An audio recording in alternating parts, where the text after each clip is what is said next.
Hello, my name is Amber. I am an artist and filmmaker. I'm kind of a multidisciplinary creative person. I do a lot of different things, but mainly kind of documentary, directing, fine art and art department work on short films.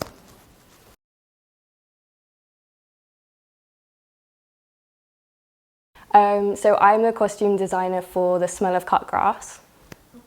To be honest, this is my first time specialising in costume. I've done production design for a few different short films, and I've always really enjoyed doing the costume, especially on indie films because it's very focused on the characters, working with the actors.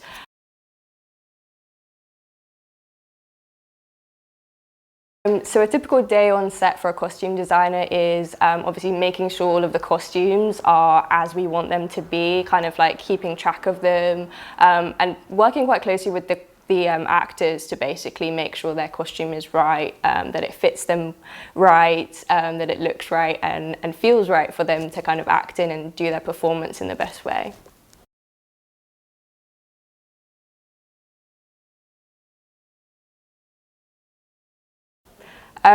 So I think film's something that always seemed very magical to me as a child, as well as theatre. I come from a very much more fine art background, so my parents are both, my mum's a ceramicist, my dad's an illustrator and graphic designer, so I always started doing kind of painting. That's kind of my first creative love, but I think what I love about film is that it involves so many different collaborators and so many different elements, and I think that you can do so much more with it than just a kind of a 2D piece of artwork, and it has a whole journey to it. So yeah, I guess I just pursued it from that interest, and I was lucky to have a few kind of connections that helped me. One is Bruce Devlin, who is very much a tech guy in film, and he got me on board helping him produce some of his kind of instructional videos, which is quite funny because I have no idea what we're really explaining. It kind of goes over my head, but I can do the creative side, so we work as a nice duo. Things like that until I kind of met other collaborators that were on the same page as me, and we wanted to work together on more creative kind of short films and things like that.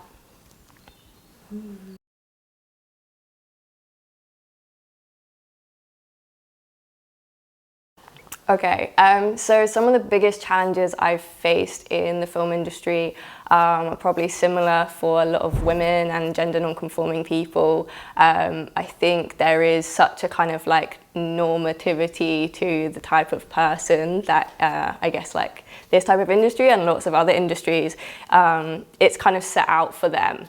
And it's not us. So there's always kind of a bit of resistance. Sometimes things aren't set out for you. And yeah, I think I'm lucky that I haven't experienced anything really awful. But there are always subtleties and kind of things that make you feel a little bit uncomfortable, and it's just a little bit more thinking or sort of reminding other people that they need to do things for you to be in that space and do your best work.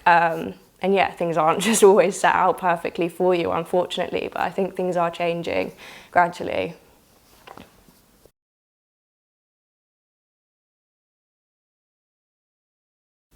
The advice I would give to an aspiring creative is probably do your research. Whatever you're doing, I think to be more creative, you always need to be taking in new material. And that doesn't mean that it needs to be the same medium that you're making.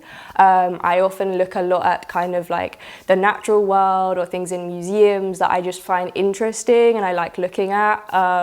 They might be fairly irrelevant to the thing that I'm actually making, but sometimes even just textures and colours and things that you might not be looking at kind of as direct references can give you an extra spark of inspiration.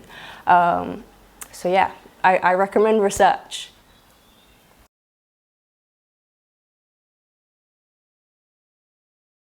My top 3 tips for creative people are, first of all, to follow your gut, follow your instincts, always just check in with yourself and think like, how am I feeling in this situation? Because sometimes I think a lot of us have situations where we're approached with lots of exciting new opportunities all at the same time. Sometimes we can take on way too many things, and sometimes we can take on projects which actually don't suit us. So don't be afraid to say no, and essentially, follow your gut in those situations. So number 2 is networking, kind of like always try and reach out to other creatives. I think that's really, really helped me, been super beneficial in everything that I do creatively, and also can affirm you when you feel like maybe you're doing lots of different things like I do. I've met quite a lot of other creatives that are similar to me, and just bouncing off them for ideas or actually finding projects through them, working together is really amazing. Number 3 is to just don't force yourself to always be creative. I think sometimes as creative people, we think we've got to be creating all the time, and by all means, if you feel inspired, create, but sometimes we put too much pressure on ourselves and actually it's not helpful. Sometimes the best way to get over a creative block or just like not feeling in a good connection with your work is actually to just take time out and enjoy like proper relaxation, doing something completely different and then coming back to it.